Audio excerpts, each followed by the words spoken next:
Hello, everyone. Welcome to the 348th episode of Constructed Criticism.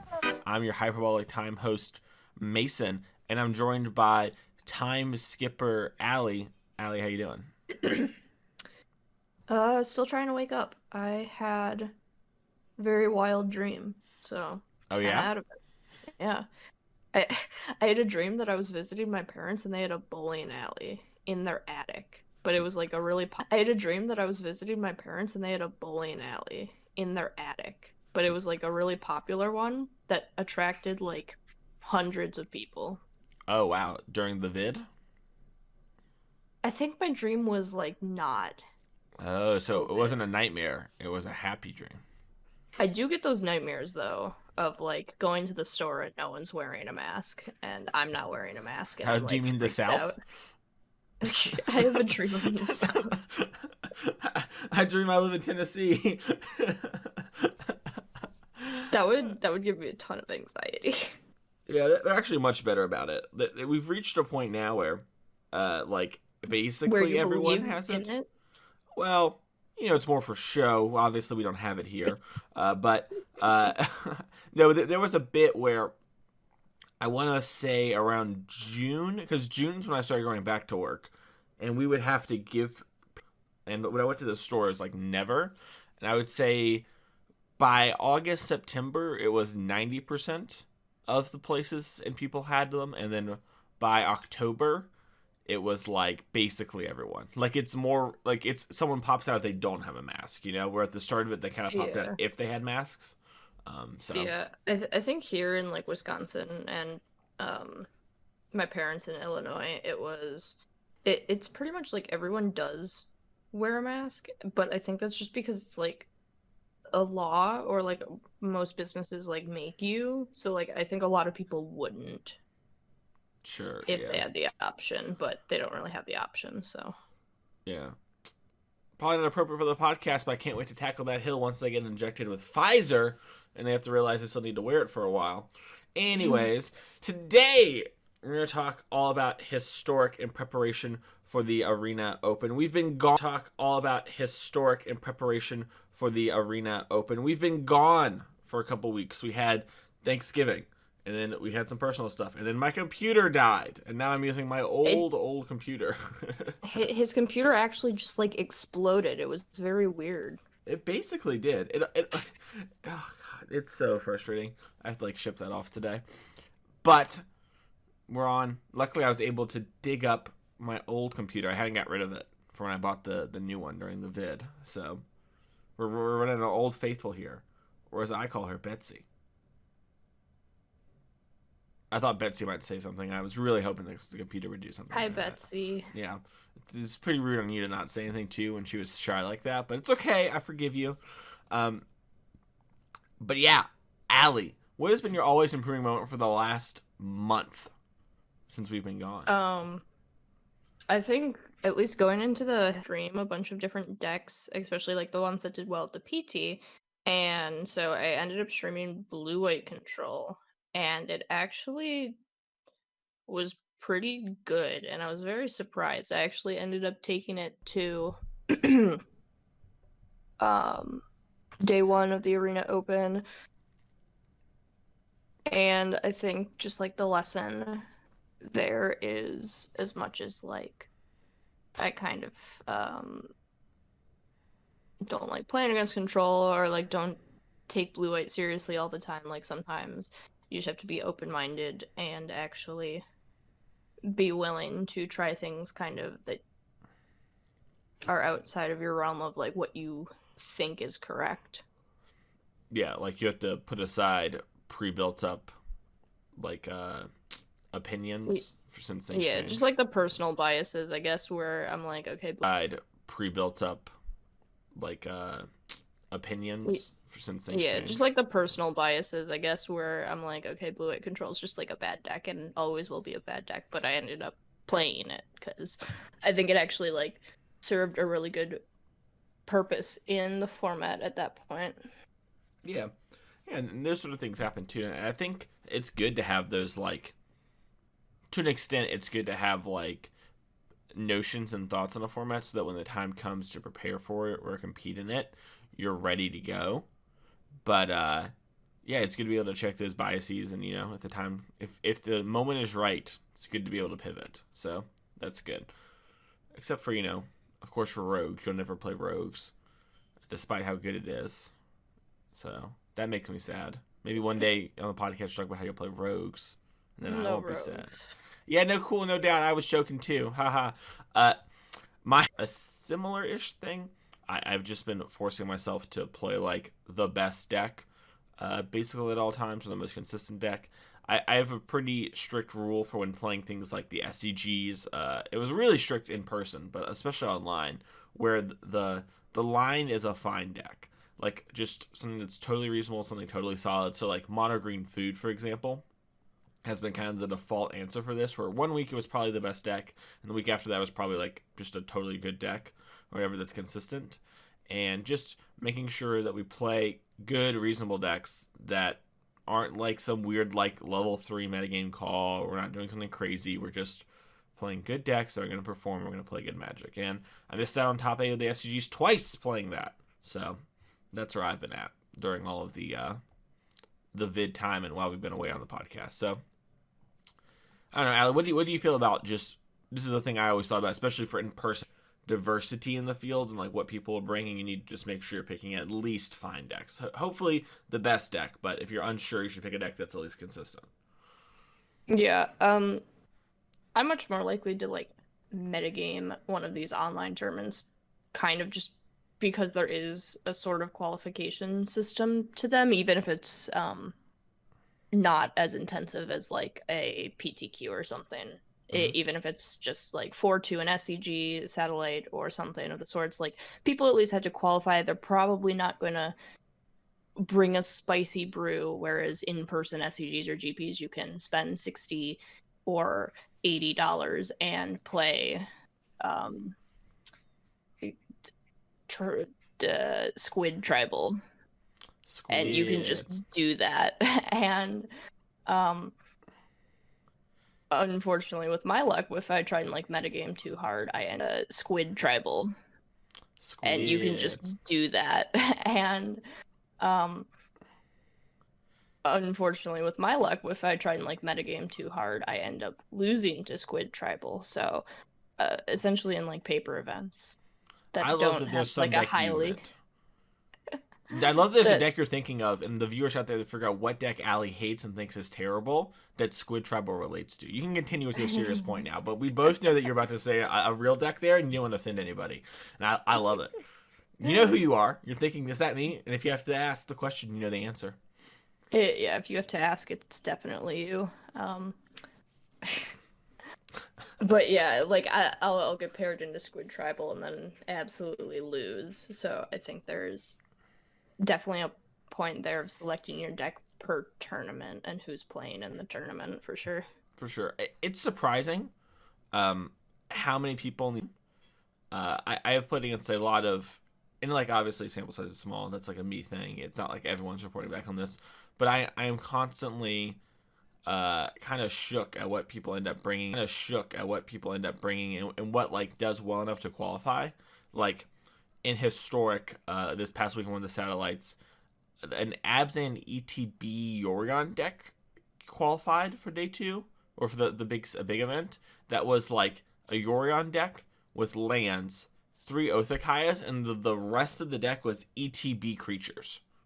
So it was like Elvish Visionary, Llanowar Visionary, like all of those type of cards, like Huntmaster of the Fells, whatever the green-white Huntmaster is. Like, it was just those cards. And I've never seen anything like that in Historic before. But it qualified, and I do think there's something to be said specifically about Historic and kind of just starting to get the ball rolling on it being a competitive format. I just don't think there's enough like testing groups or like obviously like testing houses and groups or like obviously like testing houses anymore, anything going on that really changes the format. Like, I think we've established what's the powerful cards and strategies in the format, but like literally for the PT, someone came up with this 9 lives deck, and now it's a part of the meta. Like, I think people can be creative. I think there's a ton of undiscovered decks in the format, because the format's a lot bigger than standard, and people just, I don't know, nothing has like really changed since Kaladesh, but these new strategies kind of pop up, and once people discover them, then they like start to get a presence because of the rest of us filthy net deckers. But I think there's just like something to be said about that, and when everything's just kind of available online, people are just going to net deck. I'm gonna probably keep net decking, but I think there's a possibility that there's Access format, and those are two cards that players typically do not love to play against. They might enjoy playing with, but they don't like playing against them. How much do you think that matters for Historic? Where I've seen kind of a leaving of Historic because like people don't want to play it for fun. It's not the cool format it once was. It's kind of just like, okay, the narrative is you play Uro or Muxus, and those are the things you do, and if you don't do that, you're kind of spewing equity, and your deck has to be able to beat those things, and that's very demanding. Yeah, I think that's a huge issue in like deck development too. Like if you don't have like 16 people working on a new deck that you're trying to brew around this like Yorion Abzan deck, if it's just like the one person working on it, at some point you get to the point where you're like, okay, I am working really hard to get less than a win percentage of Sultai because I just don't have the support to keep going in that direction. Like maybe this one get less than a win percentage of Sultai because I just don't have the support to keep going in that direction. Like maybe this one person has completely broken the format, but they just don't have the adequate support to do that, and everyone's just going to look at the data and be like, okay, Sultai has the best win rate, so I'm just going to play Sultai and Uro. And I do think that cards like Muxus and Uro turn people away from the format because they're just kind of miserable cards. Yeah, they're definitely polarizing to play against and with at times. That's for sure. I think a lot of the time people, like casually and competitively, just like don't really enjoy cards that single-handedly win the game, and I think those two cards just do that. Yeah, that is true. That is true. All right, then. Well, we're going to get back to Historic here in just a little bit. But first, if you want to support the show, you can go to patreon.com/ccmtg. You want to Patreon the show. You can also hear on the show. This week we have, in a world where people have such easy access to just good deck lists, how do you know what sets something apart when picking a deck as Dirty Net Deckers?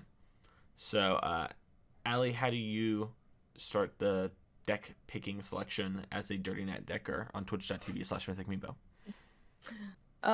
If anyone here does watch my stream, you know, I just play pretty much everything, and that's watch my stream, you know, I just play pretty much everything, and that's how I like to approach a format or even like approach testing. I've had this argument with some people before about like what's like the correct way to test and whatever, and there's just like not one. Everyone tests differently, everyone has different skills and like whatever. But anyway, I feel like mostly I'm someone who's really comfortable in my technical play in that area, so I tend to focus more on deck selection than like knowing the ins and outs of Sultai, because I think I can play like a handful of matches with Sultai and just kind of like understand it because of the technical play aspect. But coming to like the right choice is a lot harder for me, so I just try and get a full view of the meta and see what feels right. Yeah, I typically think about things on like a bigger picture level and think about the way things interact. And from that point, when I'm looking at deck lists, I normally have like a picture of what's in mind in a format. So like to use Historic, for example, when I'm thinking about Historic right now leading into this Arena open weekend in SCGs, I'm thinking about Sultai. I'm still thinking about Goblins despite it kind of ticking down a little bit, but I'm thinking about that. I'm thinking about this new Paradox engine deck that people really like, and I'm thinking about aggressive base deck. So like sacrifice, auras, a mono red to a lesser extent. Those sort of decks kind of pop up in my head, and I'm kind of thinking about how things interact with those and their place in the metagame. So like an example might be if you look at the data from the PT that was 2 weeks ago now,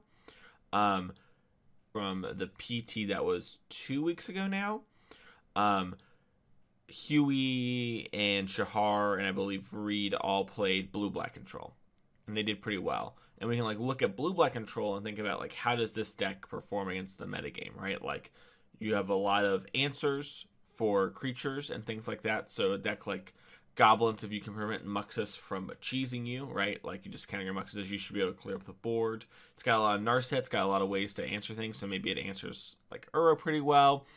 And then like, okay, we're not really sure how this does against the Paradox deck. The Paradox is kind of new. We need to think about that a little bit. And so like off the top of my head, I'm not quite sure.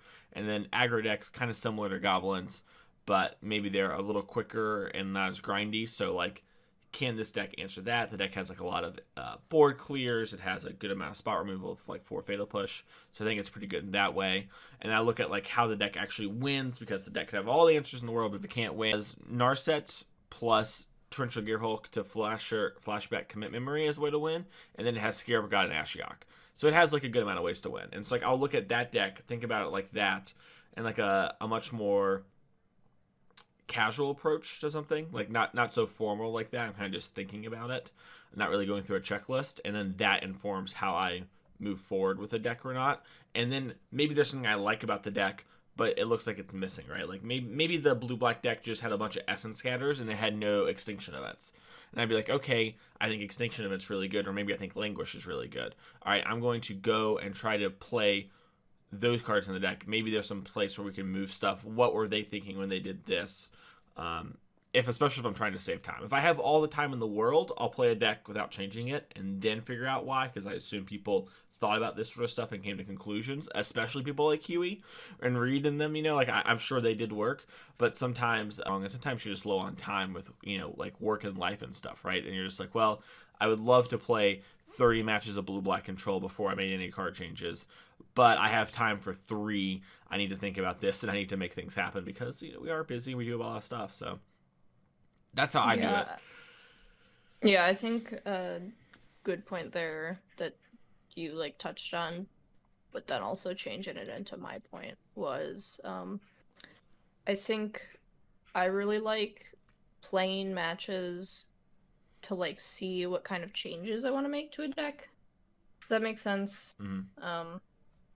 So like I feel like when I'm playing decks, I'm thinking like, what can I change? What did I need here? And like that's also the extent of my testing a deck as well. Like, do I need more cards for this matchup? How does it do like this matchup? Like whatever. I think I've accepted in sideboarding that I'd never really like considered until the other day was it's like possible to have too many cards for one matchup in your sideboard because you just don't have enough cards to take out of your deck. So that's just like another thing to consider when building your sideboard, right? Like just like don't put 8 cards in your sideboard for Sultai if you only have 7 slots to take out. Yeah, also don't do that if it would dilute your deck too much, right? Like I find this problem with a lot of the Rakdos Sacrifice decks. I don't know how you feel about this, but they bring in like 8 cards, and it's just like I can't keep the pressure up.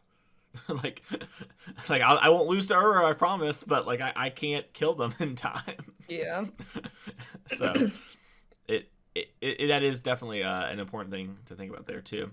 Yeah, and that's another thing too. I think to think about is like things change. And so, like, and that's another thing, too, I think to think about is, like, things change. And so, like, make sure that you're changing with them. And also make sure that you're not ruining plans, right? Like, if you change cards in the main deck, how does that affect the sideboard and vice versa?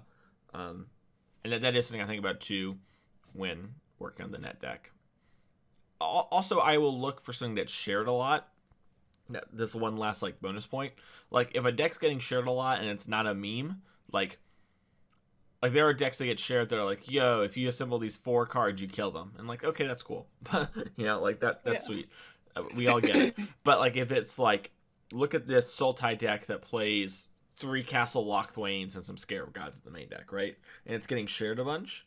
It might just be because it's cool, but it looks like a much more reasonable deck, and so I'll spend some time and think about, okay, does having 3 Castle Lochthwain and Scarab God make my Sultai midrange? Okay, does having 3 Castle Lochthwain and Scarab God make my Sultai midrange deck actually better, or is it just another way to do things? And then I will kind of work from that point, because there are a lot of ways where you can change a deck like Sultai, right? And it just doesn't really matter. Like, you could cut that second Castle of Interest and play a second Castle Lochthwain in the stock builds right now. You're going to be fine. Your deck's still good. No doubts. Like, it probably will not matter that much. And in certain spots, it will be way better than Mantris, and in certain spots, it'll be way worse. But yeah, is that like an actual thing you should do? I think is a question not asked enough in Magic. So that's my little side tangent there. Another way to support us is you can go to Oasis Games and use code CCMTG at checkout to get 4% off your order, and use code Would That Be Good to get 15% off your first order. You can pick up some stuff for the old holidays. I think they had a holiday sale that might have, or they definitely had a Black Friday recorded. Alrighty then. Time to talk about the Historic Metagame Kaladesh Week 4. Thanks to the good people at MTG Data. We're going to break down the decks that they have listed there to get you ready, and then we'll talk about what we would play, and if there's anything else we feel that was left off the metagame. Ali, let's start off with the first deck here, 4-color midrange. For those of you that don't know, this is an Uro deck, splashing white for Yasharn, Teferi, and Tecatli Onagari out of the sideboard. So, Ali, what do you think about 4-color midrange? I think at least looking at this data set, it mirrors what I was talking about in previous weeks. I don't know if I mentioned it on the podcast, but I think playing 4-color midrange just to play Yasharn in the main deck is terrible, because you just like lose so much against non-sacrifice decks, and it kind of just like shows here anyway, right? It has poor win rates against everything except the sacrifice decks.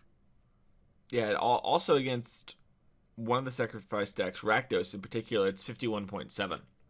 It's like not even, like, obviously, so the Jund sacrifice matchup, it's a 61.7% win rate, but Rakdos sure like barely over the line, and nowadays Rakdos sure like barely over the line, and nowadays Rakdos is much more popular than Jund.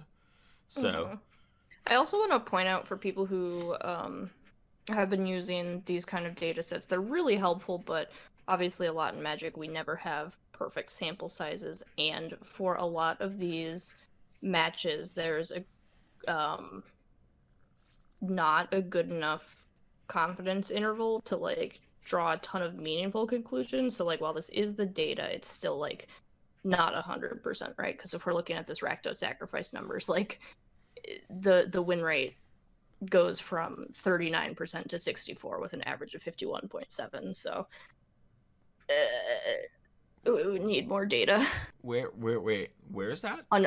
Underneath it says 51%, and then underneath it says 39% to 64. Oh, sorry, I misheard you. I thought you said the average win rate for Rakdos sacrifice. And I was like, wait, I see sacrifice at 56. I think I'm on the wrong page. Oh, for 4-color. Yeah. You're good. I just had a moment. Yeah. And obviously these are data people, so they obviously made highlighted the boxes that do have strong enough confidence intervals or adequate sample sizes. But I think a lot of Magic players kind of just skim over that, and they're like, oh, 4-color versus Rakdos sacrifice is a 51.7% win rate. It's good for 4-color midrange, without like kind of digging further into the data and being like, oh wait, there's not really enough matches here, and the span between win rates is just enormous instead of a plus or minus 10%. Yeah, it's funny because I was going to kind of mention this at the end, but it's probably actually better that we did at the top, so I thank you for this. I actually put very little stock into this. So we're using this because, A, it's a great place to have all this sort of information. It's probably actually better that we did at the top, so I thank you for this. I actually put very little stock into this. So we're using this because, A, it's a great place to have all this sort of information we kind of want when we're talking about the show in one spot for us. B, it's the sort of thing that we probably need more of in Magic, is something like this.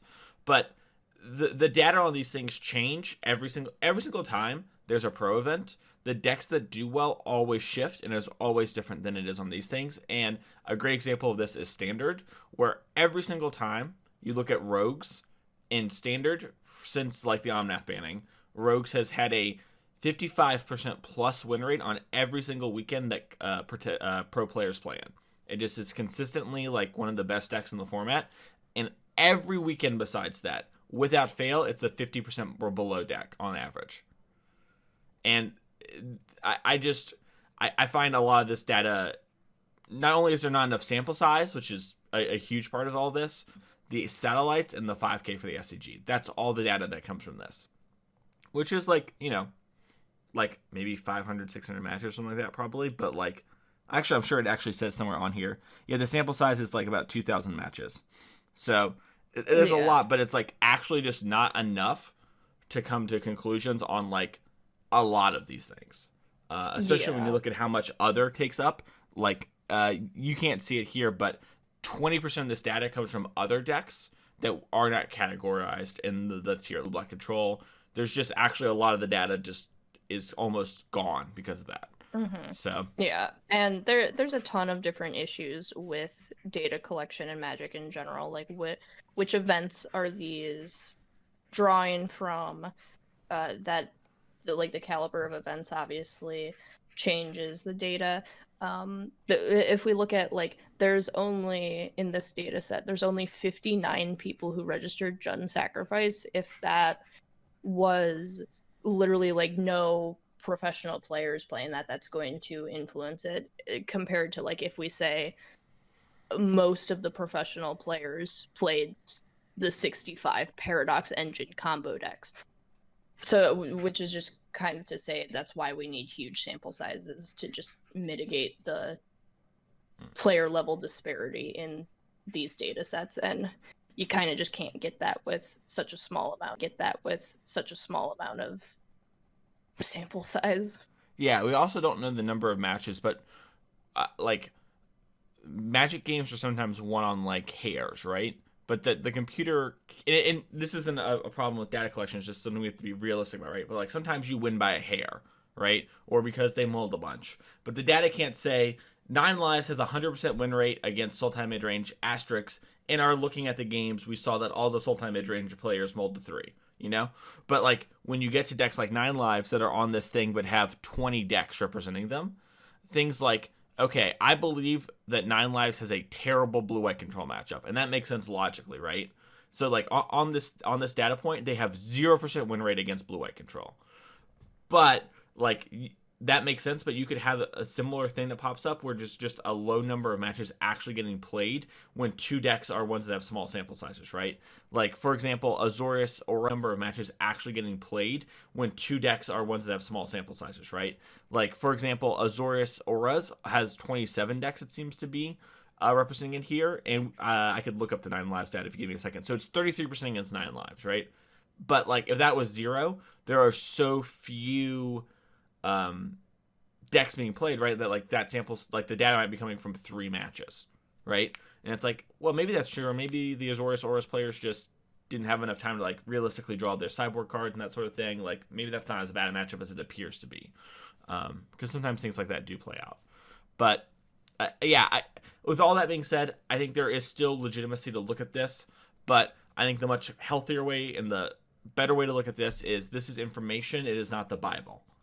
Like this is not like, okay, the data says that Sultai is 2% better than this other deck, and as such, Sultai. Like that's talk about goblins. I hate goblins still. Yeah, I'm not a goblins fan. Yeah, goblins did really well at the last Pro Tour. We saw Autumn Burchett pilot it to a finals lost through the losers bracket, and Goblins had some pretty big innovation there with Herald's Horn being added to the main deck as a way to not only generate mana as like basically at least 1 mana rock every time you cast a spell, but also a way to draw cards, which is something that the Goblins deck actually kind of has a problem against like Sultai, where the Sultai and the blue-white decks can actually run goblins out of things that matter, and then you kind of have to nickel and dime them, and it's really hard to nickel and dime them, but Herald Horn gives you an actual chance to do that. So I like the innovation that Autumn and Emma did. They've continued to do great work on that sort of deck, but it is not really the most impressive. And I think it gets a lot of hate, and I think it doesn't do well against the hate. I don't know how you feel about that. Yeah, I think you can just build your deck to beat goblins if you want to. And so it's really funny, the discussion to ban Muxus, right? Like, why ban Muxus if goblins isn't even that, like, good or whatever?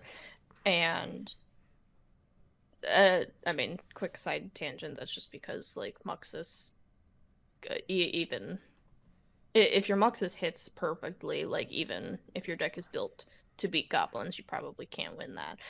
So this deck is just so coin flippy. It feels like you literally have to be lucky. It's not even a, like, haha, my variance, haha, funny. What, like, it feels like you have to get as lucky as possible. And it's just not a fan of those kind of decks in Magic. Yes, even if what you said isn't true, right? Like, your feelings are true. Like, I'm not even saying that. I'm just saying, like, even if that wasn't the case, right? That is a common feeling and sentiment across players. And does that meaningfully add something to the format? I am unsure if it does. And I think that is worth having a conversation at that point, right?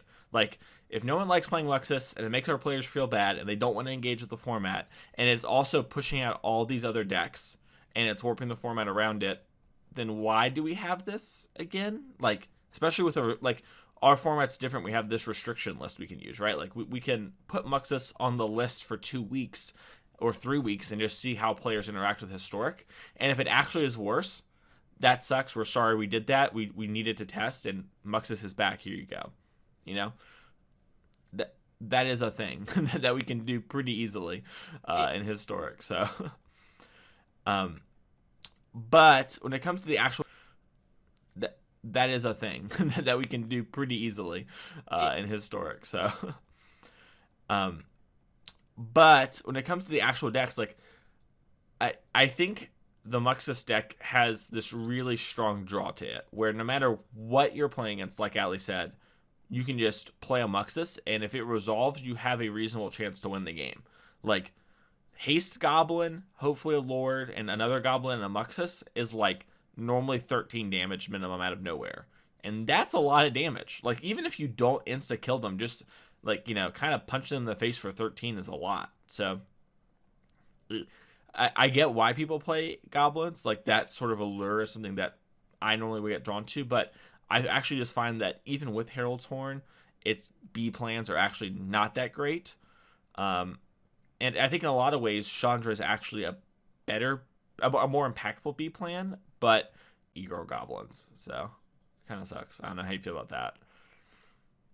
Did you just say e-girl goblins? Yeah, that's what I call the Chandra decks. the decks that play 4 Chandra goblins. Which, I don't know if people haven't seen that. I guess it hasn't on the podcast, but they put Torch of Defiance in the Goblins deck week 1 of Kaladesh.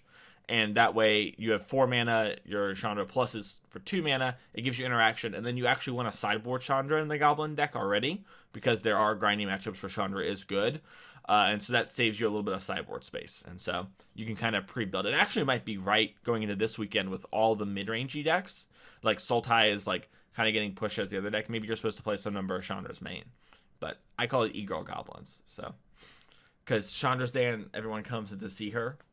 She, like, gets it's like Pokemon. Queen. Yeah. Queen. Yeah. Anyways, yeah, I think that, yeah. Queen. Yeah. Anyways, yeah, I think Goblins, it continues to not put up great results when not at the Pro Tours, which probably means it is better than we think it is, but also that it's a deck that a player skill can get leveraged, which is cool. That is cool to see that it seems that way, but every time we see Burchett play it, they go very far, and same with other players as well. For the sake of time, though, Sultai mid-range. Allison, this is the Blade. It is the best deck. It is also one of two decks that has... Oh, sorry, there's two decks in the format here that have the confidence intervals, right? Like highlighted like you talked about. It is one of the few decks that actually has that. It has it for 4-color mid-range and goblins. So we can talk with that data a little bit more. They've played a bunch of those matchups, which makes sense. They're the three most popular decks. Allie, what do you think about... Because I think people, especially post the PT, were trying to get their 4-color decks just hyper focused against Sultai to get an edge in the mirror, and it just, I suppose, ended up not being what everyone thought it was, and it's just better to not kind of sewer your mana base to win the mirror. Yeah, the Teferis and stuff are kind of strong, and that's a spot where like a lot of us in the Discord we hang out, we're kind of leaning towards, right? It's like, yo, Sultai midrange with Teferi, it doesn't get gusted, da da da da da. And I think what kind of bared out over the course of the week is like your mana isn't very good at the 4. It's fine, but it's not as good as the Sultai deck, and you can't afford to stumble in those sort of mid-range mirrors when you have cards like Nissa, Uro, Hydroid Krasis in the decks, right? Like they're going to punish you. It's just not allowed. And furthermore, that Gust actually just doesn't how much Gust matters in the Sultai mirrors. If you're not tagging a Nissa and then following up with a Nissa, or it's not saving your life, it actually isn't that great. It's like a financial turn arrow, but like you actually just can't load up on Aether Gust. So the idea of playing 4-color to help kind of dodge that with cards like Teferi actually is kind of like, well, you're sacrificing a lot for Teferi, which is good, but it's not like as insane as it turns out to be. And I think the numbers kind of bore that out. I also think you're just getting the castles. The Sultai decks all play one of each, the blue and the black castle. I think those matter a lot. How do you feel about that? Yeah, I think Castle Lockdown is one of just my favorite cards. Lands in general. I think the card's very good and very underutilized. It feels like it fits really well in Sultai, especially when you're gaining life, so you can just like not be afraid to activate it when you already have like 4 or 5 cards in hand. For sure. Yeah. Yeah, I think this deck is good. I mean, that goes without saying. I guess my question to you before we move on is, do you think Sultai is as good as people are making it out to be? Because right now the narrative is Sultai is the deck. You have to play Sultai, like it's the best. And the data here shows it has a 59.5% win rate against the field, which is an insane win rate across a metagame like this. It is actually very impressive. But, you know, like we talked about, a lot of points there. What do you think, Allie? Yeah, I do think it's probably just the best deck in Historic right now. I don't think that means it's unbeatable, or you can try and work on a different deck, or you can play a different deck. I can beat Sultai with Jund Sacrifice, but obviously play a different deck. I can beat Sultai with Jund Sacrifice, but obviously that doesn't change that Sultai is just like one of the most powerful decks. You can beat it, but gotta hate her out. I don't know. Yeah. I feel like Sultai midrange is the definition. So it's like very good. Don't get me wrong. But like when I talked earlier about like going into SCGs and like especially real life events, so like the bar is like we have to play like a fine deck, like a deck that does its thing every time and is consistent. Sultai looks like that kind of deck, and it turns out it just actually does some of the most powerful things and interacts with the metagame. With things like Thoughtseized Fatal Push, your ability to have the sideboard answers you want, have things like Tails In, which have picked up in popularity, and be able to play all those cards main deck, I think actually gives you a lot of game, and it becomes very hard. It becomes, the narrative's much more to me about, like, has to be doing something that's better than the Sultai game plan. It needs to be going over the top, it needs to be going under. We need to have some other angle, because when it comes to like these kind of grindy fair game plans that consistently play out, the Sultai midrange deck is kind of the gold standard. It's just very, very good at doing this. Yeah, for sure. It feels weird to kind of have this like mid-rangey Jund-esque deck at the top of the format, but Uh, Honestly, I think this deck sucks if you don't have Uro. So Oh, you mean like if Uro is gone? yeah. Yeah, it definitely, the deck lacks my biggest complaint with the deck actually is twofold. One, you have to hit lands 1 through 5 on curve or ahead of curve, but you need to have 5 lands by turn 5 every time. And if you don't, your game plan actually gets way worse because your deck tries to either double spell or play big things. And but the other thing is you lack a way to win if you don't have things like Nissa or Uro on the board kind of on time. And like there was conversations about like maybe we're supposed to be trimming Nissas for other things in these Uro decks or these Sultai decks. And that those sort of conversations very much get into like the whoa, we are like inbreeding and we need to be able to actually win a game of Magic. Because winning is highly underrated in Magic and is very, very good, I promise. So actually winning a game is something that I'm pretty big on. And I think the Sultai midrange deck, that is one of its biggest flaws, is actually closing a game out in a timely way. I think that's why you see things like Rakdos Sacrifice do such a good job against it, is they have those like early aggression, right? They can like put pressure on it, but they can actually still kind of go long if the opponent isn't killing them next to things like Cat Oven, right? And it's like do such a good job against it, is they have those like early aggression, right? They can like put pressure on it, but they can actually still kind of go long if the opponent isn't killing them next to things like Cat Oven, right? And it's like, okay, this isn't much damage, but you actually just can't kill me. And the ways you do kill me, Cat Oven kind of can mitigate for a little bit. And also your ways of killing me are weak to like my main deck claim the firstborn and stuff like that. So it becomes really awkward for you. So Yeah. I think the Sultai deck is the gold standard right now, but I don't think it's the only thing you can play. I think there are a couple other decks here that are quite good. Azorius Control, Alley. You said you talked about playing it. You're pretty happy. How do you feel about it now, though? We're post that event. We're post that weekend. How are you feeling about the old blue-white control? I still feel really good about it. I'm really shocked at its win rate against Sultai, to be honest, because that just didn't mirror. It's 24.6 with 12 to 38% for the interval.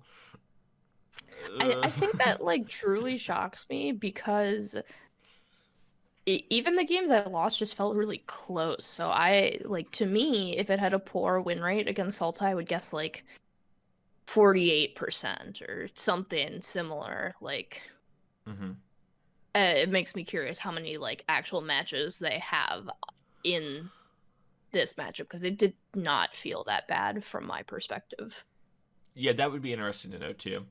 Do you feel like I feel like Azorius is almost worse than Sultai at winning the game? Do you feel like that might be part of the problem?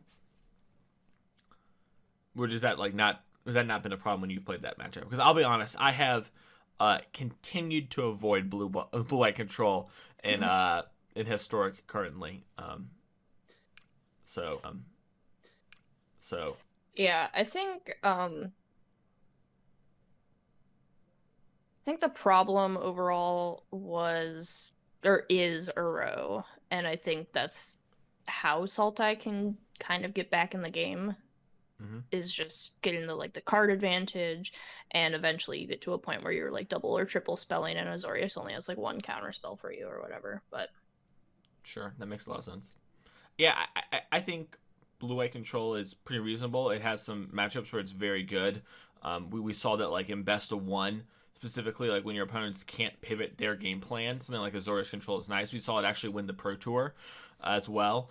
So I think the deck's actually pretty good. It's just not. I think there are better options, and I don't think it's like heads and shoulder above the field. But I think it passes the fine test. You know, like if you played that, I'd be like, really not Sultai, and I'd like wink at you, and they'd be like, ah, no, you know. So yeah. yeah, I think it's just a totally reasonable deck. I don't have much more to say on it. Do you? I want to talk about a deck that I know we both want to talk about. I do Rakdos not Sacrifice. Rakdos Sacrifice. It's the deck with the second highest win percentage against the field. Rakdos Sacrifice. Woo! What do you think about Rakdos? Because I think this deck is consistently undersold, and its ability to be aggressive while having high synergy game plans is undersold as well. But I'm curious what you think. I'm always surprised at like the flip between Recto Sacrifice and Jund Sacrifice, and I honestly just want a better breakdown of both of these decks because they can both be built a million different ways. And like even to the extent to me, like I view them as different decks. But I agree. I and think I'm like, Rakdos is like aggressive, Jun's like a mid-range deck, but yeah, but like I guess I view them as different decks. But I agree. I and think I'm like, Rakdos is like aggressive, Jun's like a mid-range deck, but yeah, but like I guess like the versions of Rakdos are more similar, but are oh, I'm sorry. You mean like a breakdown of like the Jund, like the trail, the food, the cocoa? Is that what you're saying? Like, yeah, I my think bad. it's less prominent in like Rakdos Sacrifice, but I've still seen like various different Rakdos builds. Like there's like this like hyper aggressive version that's like Gutter Bones, Dread Wanderer, etc., etc. But then there's also like the more mid-rangey version, which is still aggressive, but like has Chandras and other kind of things. So I'm very like Has both curious genres. Has like if Acolyte of Flame. yeah, if those even like make a difference, right? Yeah, yeah. I am curious about that too. I think that would be really interesting to know. I know that Melee actually, they tweeted this week that they've updated their Jund for Historic, so you can actually categorize your deck as sacrifice, food, or cocoa. And I assume sacrifice is just like a generic mid range deck. Is the idea there? But hopefully that means with that sort of breakdown, maybe we can get like a MTG data follow up tweet that has like the breakdown of that specific stuff. You know, like this is like what that looks like in the Matrix or whatever. That would be interesting to see. Yeah, for sure. Along those lines, I think the Rakdos deck just being an aggressive deck is nice. That helps with a lot of things. I think Dreadhorde Butcher is like a good Magic card that gets slept on a lot and didn't really have time to shine in its standard format. But here in Historic, it's good against every deck. Just because if you're on the play and you start hitting them, it outgrows everything really quickly and does a lot of damage. And I think that's like, it sounds like I'm memeing, but I'm honest to God, I think that's true. Third or fourth best deck in the format, and no one ever says it that way. I don't know how you feel about that statement, but that's kind of where I'm at. I was definitely really high on Rakdos going into the PT, and obviously I played that, but I think I ended up making the switch back to Jund Sacrifice, so I feel like weird that people are back on Rakdos Sacrifice. Although, again, there's like a million different ways to build Jund. Mm-hmm.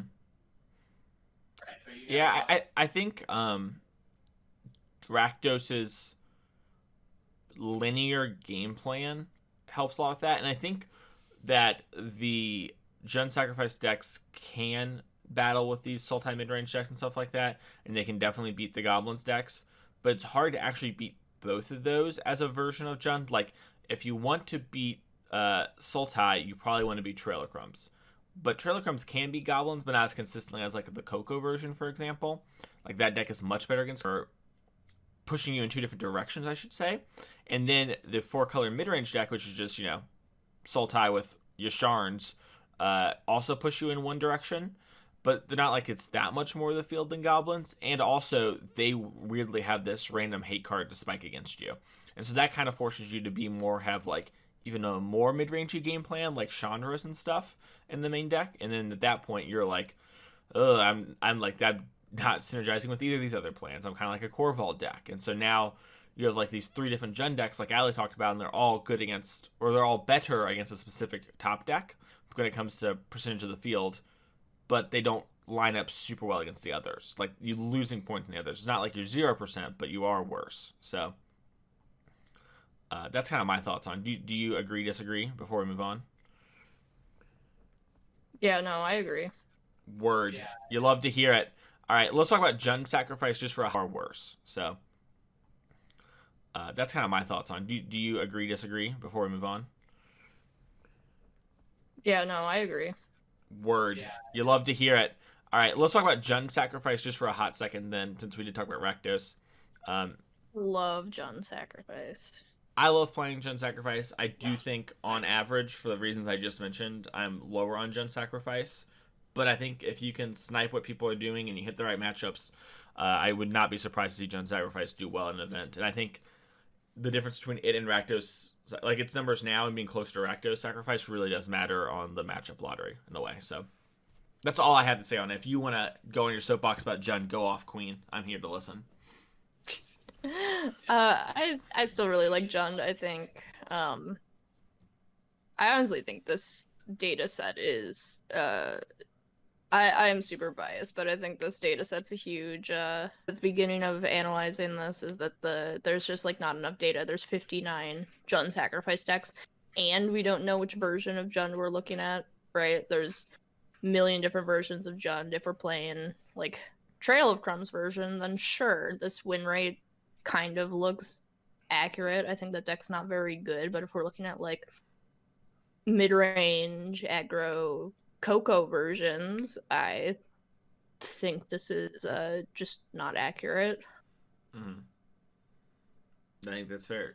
Do you think, I guess my last question would be, do you think the mana has anything to do with this? Because I think the narrative kind of is that Rakdos' mana is worse than Jund's, and mana is a huge, I think, barrier to entry on having a good deck. Yet we see Jund not perform as well. Obviously, like we said, we're looking at like kind of a blob for all the Jund decks. Do you think that matters at all, or do you think it's much more about like the type of sacrifice deck we play? Because if we are playing like the Trail of Crumbs version, then yeah, your mana's pretty bad because you're trying to you're trying to play a turn 1 cat and a turn 1 goose, or still have like claim mana at some point too. Just like a lot of your 1-drops are just kind of competing with each other, like mana color wise. There's just like a huge variation there where like the Coco versions it's essentially just a Rakdos deck anyway, and then you have a pathway to splash for Coco, which has felt really good. Yeah, I think that seems fair. All right, let's talk about the Paradox Engine combo decks. These are, I feel, a little mislabeled. They are definitely Paradox combo decks, but I feel like they're much more mid-rangey. They've kind of popped back up on the scene in the last week, and the difference from when Kaladesh first dropped is they're not like all in like mono artifact decks. They are like blue-green and maybe splash a color engine decks that attempt to assemble Engine, Emery, Chromatic Sphere, and a Mana Rock, and then just loop that and win the game by creating infinite mana, draw your deck, play a Karn, get an Aetherflux Reservoir, repeat. And they have added Uro and Kennen, the blue-green mythic from Ikoria, that doubles mana if it was produced by a non-land permanent. And that is kind of their deck. And I think this is actually one of the best decks in the format. I think it's a top 5 deck for sure. But I'm curious to hear what you think, because you and I actually have not got to talk about this deck at all, so I'm very excited to hear. I actually haven't played this deck at all. I've mostly just been streaming, and I don't really feel comfortable playing decks on stream that I have like no idea what's going on. You should check out Card Kingdom on stream that I have like no idea what's going on. You should check out cardkingdom.com/Mason Clark this week. I talk about this deck and I explain the combo. It's very easy. I think that's actually the thing about this deck that is interesting, is that it has a bunch of weird little side combos that you can do, because you have like, once you have Emery plus Paradox Engine plus Mana Rocks, you can like do a lot of things and make a lot of mana even if you're not like drawing all your cards, right? Like if you have enough mana, the deck plays like something Obelisk. I think it's like Forsaken Obelisk, but it's like a Mana Rock, but you can spend 7 to blow up a permanent. And if you can make a lot of mana, you can spend your turn like blowing up permanents that your opponents have, you know? And so you're like just kind of blowing their board up, right? Which is like a weird thing this deck can do, and it has other weird loops. But the main loop is actually very simple. It's if you have a Paradox Engine, an Emery, a Chromatic Sphere, and a Mana Rock, or even just a Llanowar Elves, just any way that you're in a Mana Rock, or even just a Llanowar Elves, just any way that untaps off the engine to make mana, you at that point have infinite mana in every card in your deck. And at that point, you just kind of play cards and your opponent eventually dies. And so it's weird that like this sort of combo deck exists in the format, and that's like a good amount of pieces. And obviously, Emery finds some number of the pieces. And what I'm talking about, it seems like it's very easy to break up. But when you're playing the deck, it actually flows super well despite having all these kind of weird disjointed pieces that kind of work together. Like Chromatic Sphere plus Emery is good because that's like a free quote-unquote draw card every turn, and it gives you something to do with your Emery because you don't really have the Emery for anything else because it's a 1/2, and you have like these cards that don't do very much, and then like you like if you're playing the Teamer version, which has been kind of popularized by Autumn Burchett, you have like Escape to the Wild, so you have like a lot of ways to find your pieces, and you create a lot of mana, but it's almost like, and this at least back in the day, and then you would have your 10 mana, and you would just kind of like have to find ways to win when you generated cards at random, or just like had a bunch of cards, and you didn't have like a clear way to win, except for maybe a 2-card combo that you try to get.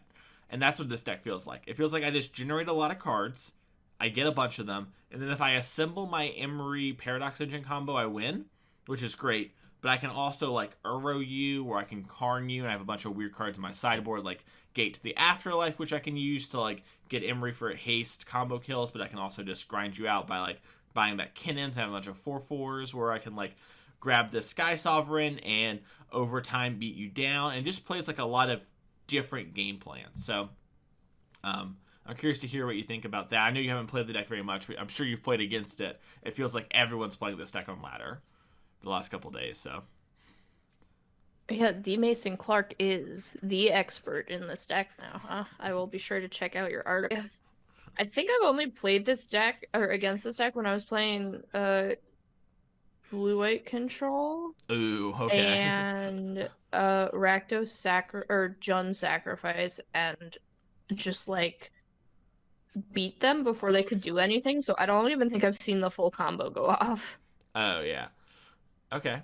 Yeah, those are decks I have found a hard time against. The sacrifice decks are really good at breaking up your Emery part of the combo, and they also just like attack you kind of quickly, which is frustrating when you're playing the deck. You're like, if I had a turn, you know. Yeah, for sure. It's definitely like a cool deck conceptually, though. I probably just need to see it go off. I don't know. Yeah, Make it go off, Mason. Yeah, I honestly think that I think it's one of the best decks in the format, and I think it is still getting figured out because it's so new, but the core engine, I think it is still getting figured out because it's so new, but the core engine is so strong, and it uses a card that I alluded to earlier that hasn't seen much love in Kinnan, which is the blue-green human mythic from Ikoria, that if a non-land source would make a mana, it makes an additional mana of that color. And this deck very easily plays like Lanora Elves, Kinnan, play a Mox Amber, play a Karn. Because you're like have Amber plus Elves. And like you have things that do stuff like that a lot. Like I've played Elves into Kinnan, into play a Mind Stone, into play a Mind Stone, into the next turn cast Escape for the Wilds, cast some spells. Like you can do that sort of thing a lot with this deck. And it's a really powerful card that's like really underexplored, and this deck uses it to a lot of effect. It also has a mode where you can like spend 7 mana and look at like I think 5 cards and you put a non-human into play, so you can hit like your elves, your Uros, your Emerys. Like it's all out of mana really quickly. So I loved playing Keenan and Kethis. Oh yeah, that was fun. Yeah, that's the other deck that's explored it, and it was so powerful there, right? Like its interaction with Chromatic Sphere, where you actually go up a mana and draw a card, is yeah.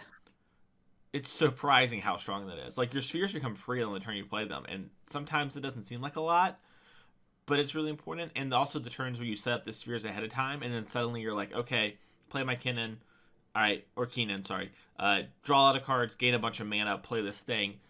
Those sort of play patterns are really punishing, and so I think this deck's really good, and I think you're smart enough to figure it out, and you know that once you have every Paradox Engine sphere, you've won, and that's all you need to know. So do you just like do you have a Thassa's Oracle, or like how do you win?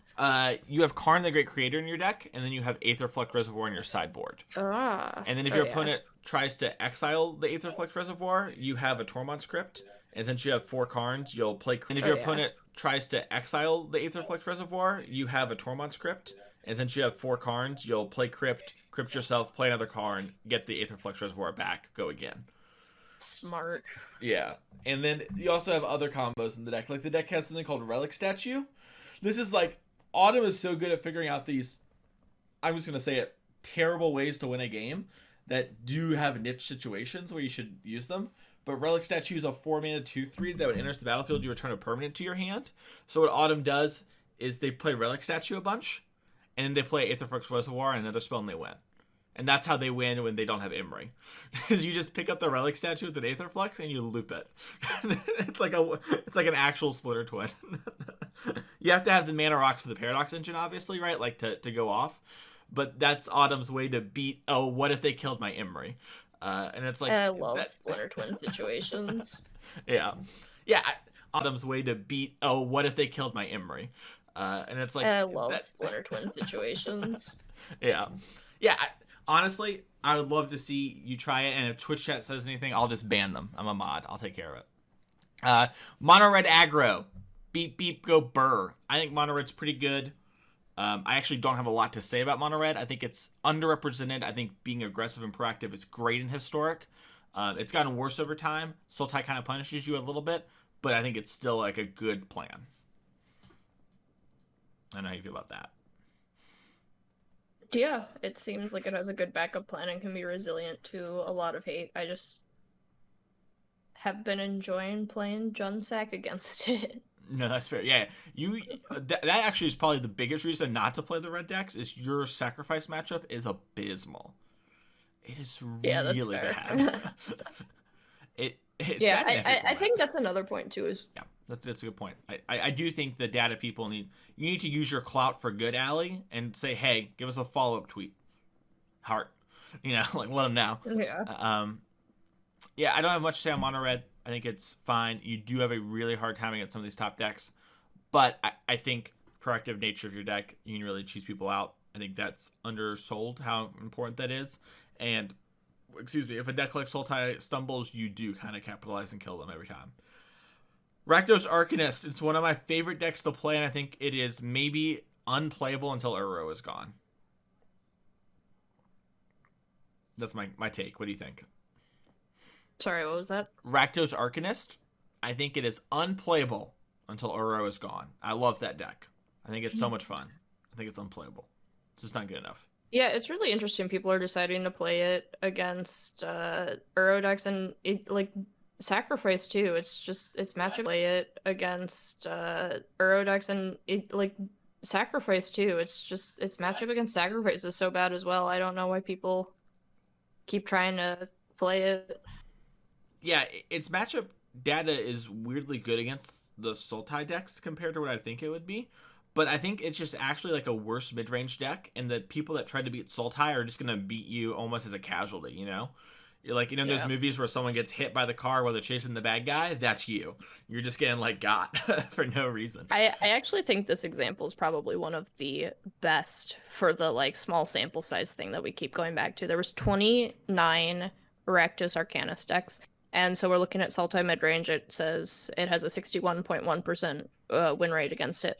But if we look further, that's the gap between that is 38% and 84%. Yeah. Because there's so little decks. For sure. And it's like that for most of the things too, right? Like the next deck is Azorius Control. It has a 30% win rate. The interval is 0% to 61%. All the decks are like this. Look at Sacrifice. you read Sacrifice. Oh my god, versus which okay. The Rakdos one is 1 to 99%. It has a 50% win rate according to the big number, and if you look at the interval, it's 1 to it literally says we don't know. We know it's not 0 though, but we don't know. Yeah. Yeah, looking versus Azorius. It literally says we don't know. We know it's not 0 though, but we don't know. Yeah, looking versus Azorius auras, we have 2% to 100%. So that tells me there were 2 matches with this deck, maybe 3 if we're going to 100 instead of 2%. But yeah, there's just no data you can draw from that. Oh god, it's so and so. We say this, right? This is a great way to start a conversation and to start in a place. And, our Patreon question is, where do you start as a net decker? This is another thing, right? Where it's there's a lot of information you can glean here. You need to be wary of it. This isn't the Bible. But what this can tell you is it can kind of give you, at least a general idea, especially for the decks that have a large sample size, right? And if you're someone also who maybe doesn't have a lot of people you can bounce ideas off of, this might be a lot more helpful. But try to take all this with a good, but try to take all this with a good grain of salt, and please look at the confidence interval.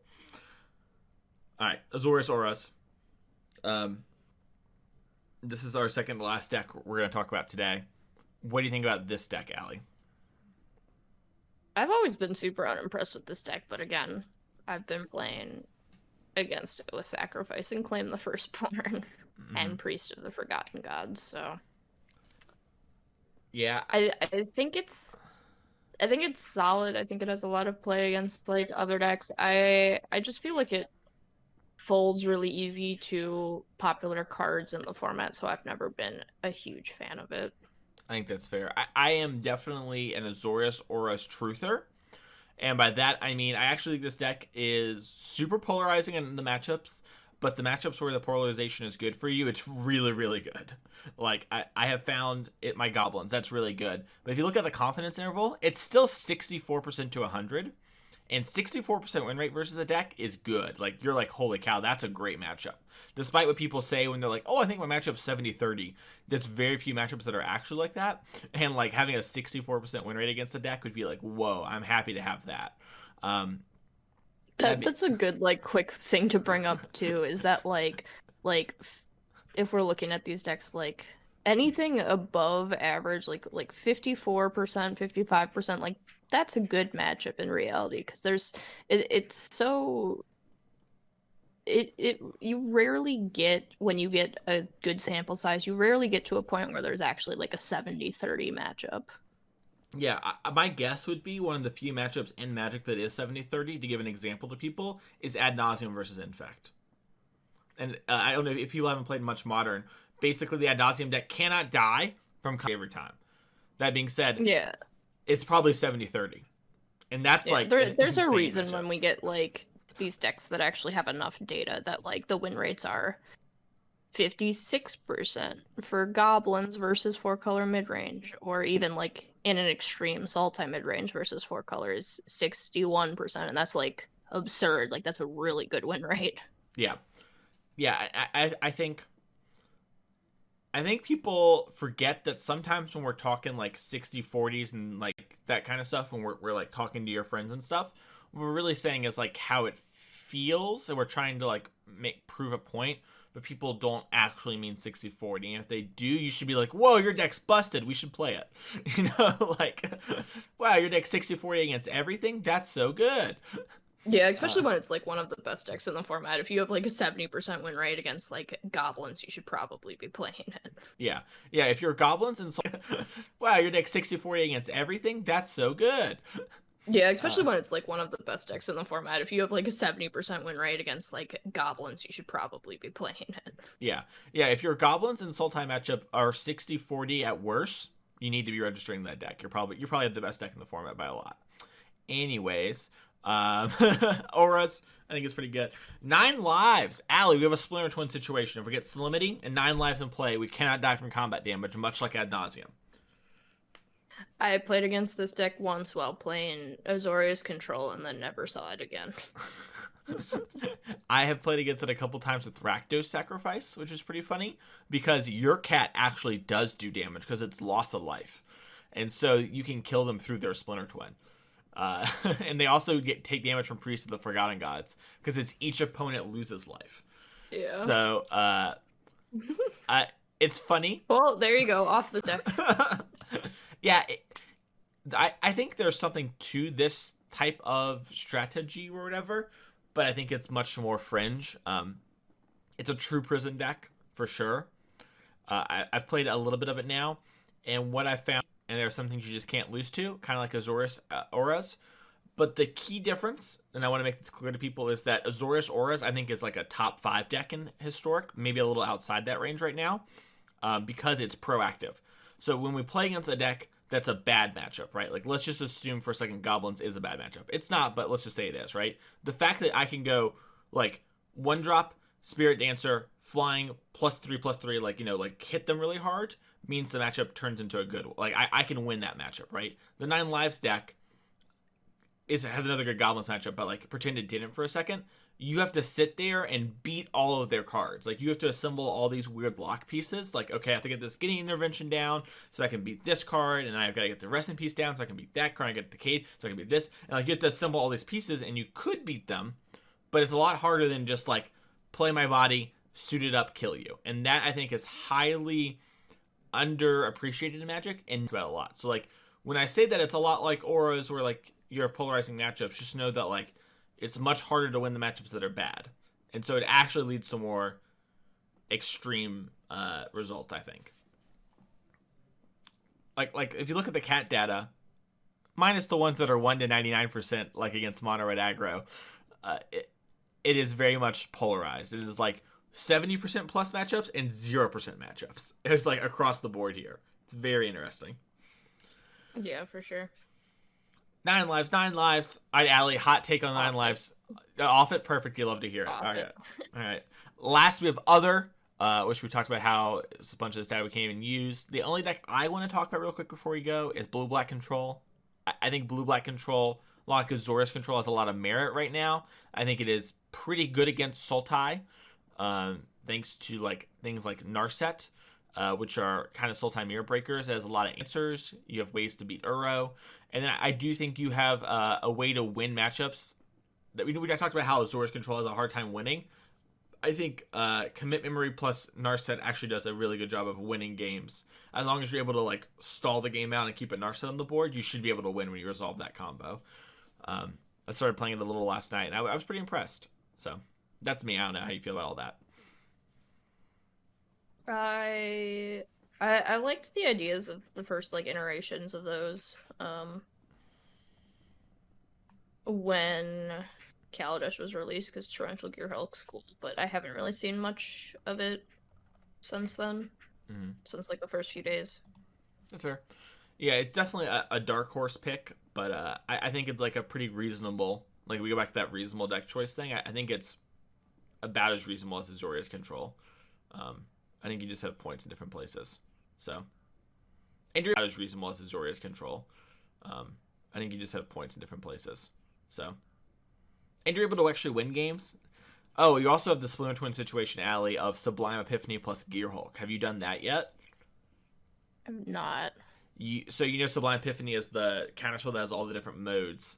So you will Sublime Epiphany, you'll cast Gear Hulk, Sublime Epiphany, and you'll do the modes, and one of the modes you'll choose is create a token copy of Gear Hulk. And then you'll get to Gear Hulk again for some spell, which is sweet. But you can also have a Gear Hulk and play Sublime Epiphany their thing and make a token copy of the Gear Hulk there. It hits the graveyard, and then the token sees the one in the graveyard. You get to do it again, so you get to make 2 Gear Hulks and unsummon 2 things. Poggers. Wow. And draw 2 cards. That's Splinter Twin. Beep, beep. You also probably draw like a Hieroglyphic Illumination. You draw 2 more. It's pretty great. It's a good time. Alrighty then, Allie. We're heading into this week. My responsible recommendation is Sultai, but I would play Jund Sacrifice to the surprise of no one. Word. What build a Jund Sacrifice? You can't just say Jund after preaching about how they don't get categorized well. Yeah, just like Collected Companies. I think a lot of like the PT decks where it's essentially just like a rack sack deck, and you put Collected Company in the main and Corvold in the side is where I want to be. Word, sounds good. I think I would just play Sultai, but if I wasn't going to play Sultai, I would play Rakdos, Azorius Auras, or Blue-Black Control. I think that's where I would be. Oh, Paradox Engine. I'm so sorry. I would also play the Paradox Engine deck if I can find a build that has like 1 more good mana sink. I feel like the deck is missing 1. Like I just needed 1 more card that's like a good use of my mana. Like I would kill for a Walking Ballista. So if I can find something like that, and where people, I should say, if other smarter people than me post a deck, find something like that, and where people, I should say, if other smarter people than me post a deck list that has that, I'm going to play it. But until then, I am going to let them figure that out.